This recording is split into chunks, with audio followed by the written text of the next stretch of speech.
Hello everybody, welcome to Parachuting Link. So today, as promised, I'm gonna cross all of Eos, which is Final Fantasy XV's map, trying to see how long it takes. Oopsie, wait, time to get back to measure how big it really is. The reason that I'm coming back is because I forgot to set the what you call it, stopwatch. So I gotta start. We'll reset, and here we go. Now we're gonna start going that way because it's the shortest, apparently. So hey, let's walk around and see what's up with this. So I haven't played this game in a while. I'm finding a lot of surprises in that regard. Like, I left this New Game Plus file started somewhere. I did some missions, but some others I completely ignored. So I was trying to fly in my Regalia Type F, and I couldn't, which was very disappointing. So I had to drive all the way to this point, and I was like, why can't I fly? Why can't I just, fly everywhere? And I just remember that this is a New Game Plus, so yeah, jokes on me for not remembering. Okay, so this is probably the longest path from one edge of the map to the other one. There is another one very similar to this one. It goes through a completely different path, a different way, but I took this one because it's on a more straight line than the other one. The other one is a lot more curved-like. It's a lot more. There's a lot less space, but there's a lot more curves, so you're pretty much advancing very little. You're just going around it one way or another. Wind picked up. Yeah, picked up jump to throw in my ice. So let's see how it goes. What else can we say? Okay, so apparently there are new side quests that I can do, but do I wanna do them? Not really. This video is been made with a purpose in mind, which is measuring them up. So I don't think I'm gonna see whatever the developers had in regards to this game. I gotta admit that it just feels so weird picking it back after at least a year that I hadn't touched it before.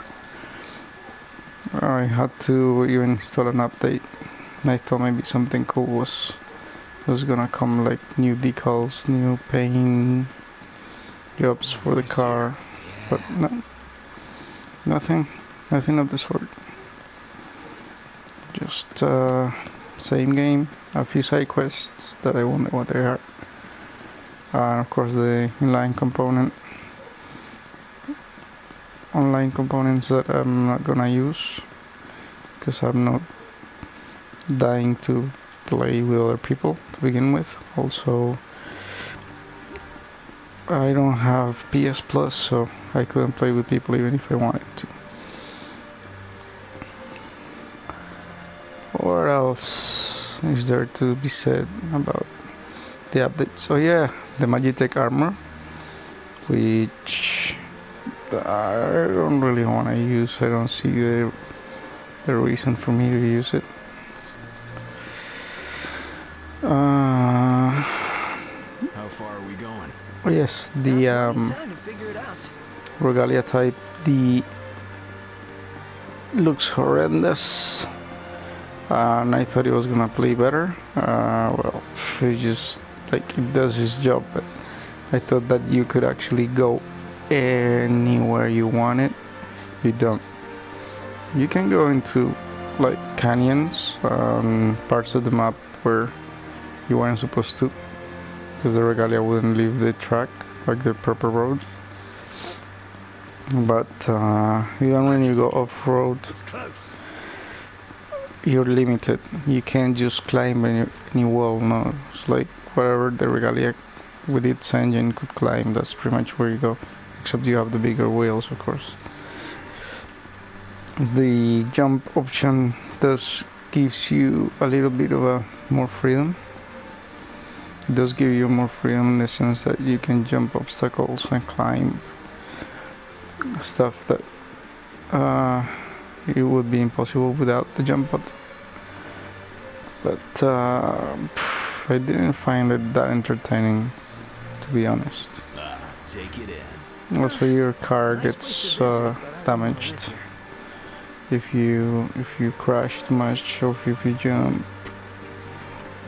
out of angle and such. And the problem with that is you're gonna have to pay to get repaired anyway. So yeah, this is the way it is.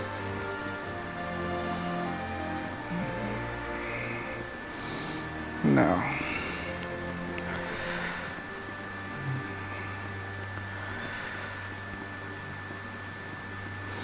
I thought I picked 3 different points of the map from which ones I would walk through the other edge of it. But then I've already done this before from a different place, so I'm just gonna compare to, like, for reference. The last time I did the measurement, it was around 50 minutes walking. So this must be kind of the same, if not the same, roughly. If it's less or a little bit more, well, we'll just say that in average crossing EOS takes you around 50 minutes. But we'll see at the end of the walk. While we get there, we can always enjoy the beautiful music arrangements by Yoko Shimomura. Which brings us to Hironobu Sakaguchi. As a developer, when he created this franchise, obviously many people probably didn't know this, but the company Squaresoft was about to go broke, and supposedly this franchise was what actually saved the company. What's interesting is back then the main composer of the series has always been Nobuo Uematsu, which is an amazing musician. But sadly for this one, he was busy with work. He had concerts all over the place, so Yoko Shimomura took over. Also, she had already developed some of the themes. The main theme, for example, Somnus, was developed by her back when the game was called Final Fantasy Versus 13, which was the game that all of us wanted, but it's not the game that we got. But oh, too late for that, I guess. So anyway, yeah, Nobuo Uematsu sadly is very sick, so he is on a break. So sadly we won't hear any music from him in a long time, if ever, because he was a tremendous inspiration for a lot of people. And for all of us Final Fantasy fans, we will never stop appreciating the beautiful music that Nobuo Uematsu has made all over the years. He has been a great inspiration, and his talent is just tremendous. And I was very sad to hear that he wasn't feeling very well. So I wish him a quick recovery, and even if he can't work anymore in making these beautiful compositions that he's always made, he has left a massive legacy that we can always enjoy, regardless of if he makes new music or not. What he has already made is beautiful, which is why I recommend anybody listening to go and check Final Fantasy, all of the Final Fantasies OST, even 11 or 14. It's fine. It doesn't matter which Final Fantasy you like more than which, or which one you probably don't like for some reason. If you are a fan of music, you will love Nobuo Uematsu's compositions. In my case, I have to say that Final Fantasy 9 and 8 are two of the Final Fantasies that I love the most in regards to music, because there's a lot of special feelings involved in every single song that you hear in those two games. The thing is, they both had a very particular vibe. Interestingly enough, Hironobu Sakaguchi was an executive producer for both. By Final Fantasy X, he was out of Square Enix, but so his last game that he was involved in was Final Fantasy VII, Knocked overhead, which obviously left a mark in the hearts of millions of people. Final Fantasy VII has a lot of things going for, especially because it opened up the doors of JRPGs to a lot of people. Before of Final Fantasy VII, there were JRPGs on the market, and there were fans of JRPGs, but they weren't that popular.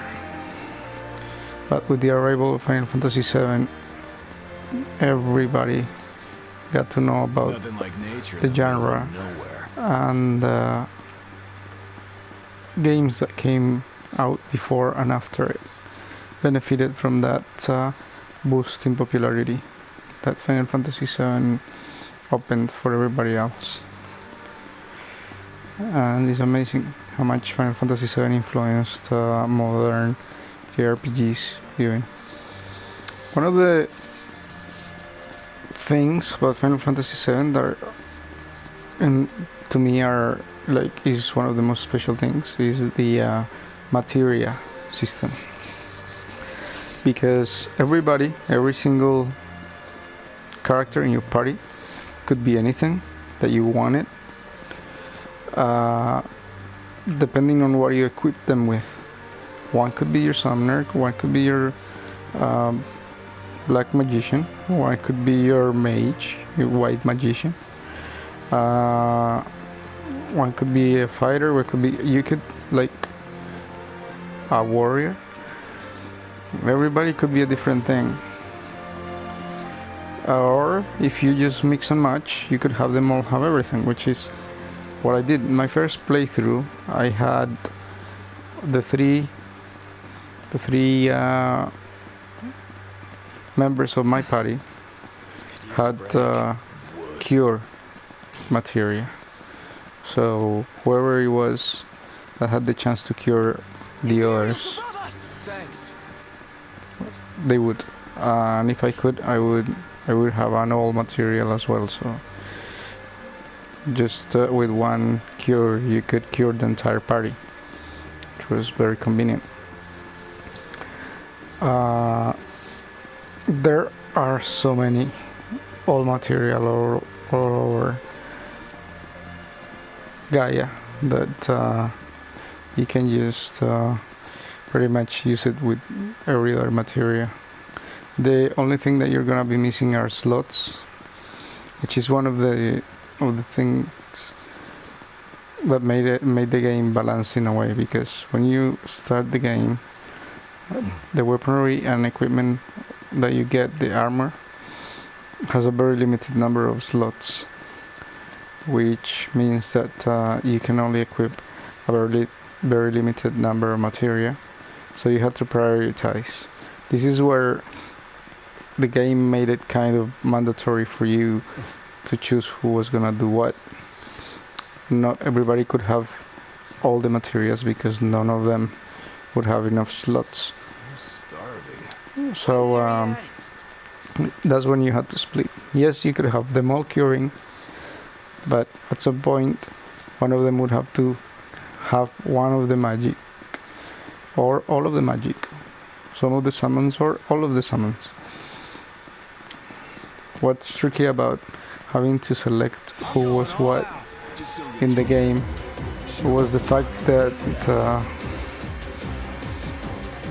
well, if one of the party members was killed or knocked out, let's say, if any of them were, you know that if that person had all the magic or all the summons, well, you knew that person was no longer available until someone either used a Phoenix Down or a life magic. So that's where it got tricky. But at the same time, you could just equip someone with all the green materia, someone with all the yellow, and someone with all the red, and you would have a very, very good team with you, at all times. Then by the end, when your party split mandatorily, it was also very tricky because you would have to divide the materia that you were gonna give to everybody, so that you would have not just one OP party and the other one be very weak. So it was a lot of balance was involved. I'm talking about pretty much the end game, but yeah, that's one of the things. That's one of the moments when you feel like, oh, I should have trained more than a main party. I should have actually trained everybody that I could in every way that I actually could. But that's the kind of thing that you only realize when you are very far ahead in the game. So the thing is, in Final Fantasy VIII, I had the same issue.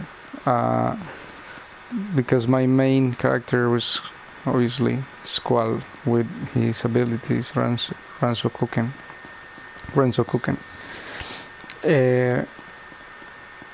Everybody else was very underleveled.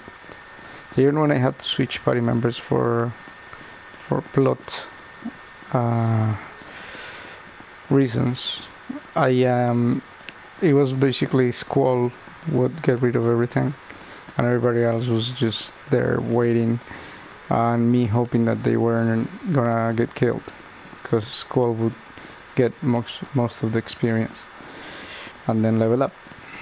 And as you already know by now, Final Fantasy VIII was very tricky with leveling up, because the more you level up, the harder your enemies become, and the game is not really like that. The fact of that happening is not that much of an issue until you are in the end game, because in the end game you split your party again. You don't have to fight with both parties. You can just use a main party to do the fighting, and the other one you try and solve the puzzles with. But yeah, I mean, you know that if you have a very powerful warrior and the others aren't at the same level, they will be in trouble when this powerful warrior cannot be with them. Wait. Yeah, this is where we turn. Perfect. So we turn here and we carry on our way. So now we're just mentioning this, is worth mentioning on my part as well that Final Fantasy VIII has become my favorite Final Fantasy game, and the reason for that is, well, it was the first Final Fantasy game that I actually owned, the first that I actually played, and I loved the story, I loved all the plot elements, I loved the characters. I just thought the whole game was so good. The animations were great. The CGI was amazing. I just loved it so much. So the first time I played Final Fantasy VIII, it was back in the 2000. Wait, actually, I think so. Yes, it was by the end of the year 2000. I had a PS1, which is one of my best memories that I will ever have, was when we walked into a shop and we saw a PS1. The PS2 had just come out, and the PS1 wasn't it just beautiful? Not just beautiful, but it was tiny and it was very cheap. So my mom said, "Yeah, let's buy you a PS1." So we got the first PS1, and the first game I got was Final Fantasy VIII, and I couldn't wait. I went home and I played it, and it was amazing.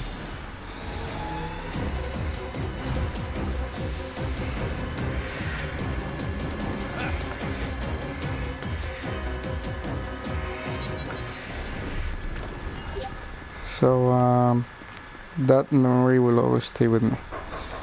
This is gonna be the end of part 1. We will continue on part 2. I wanted to do a single video, but I'm gonna have to stop. See you on the flip side.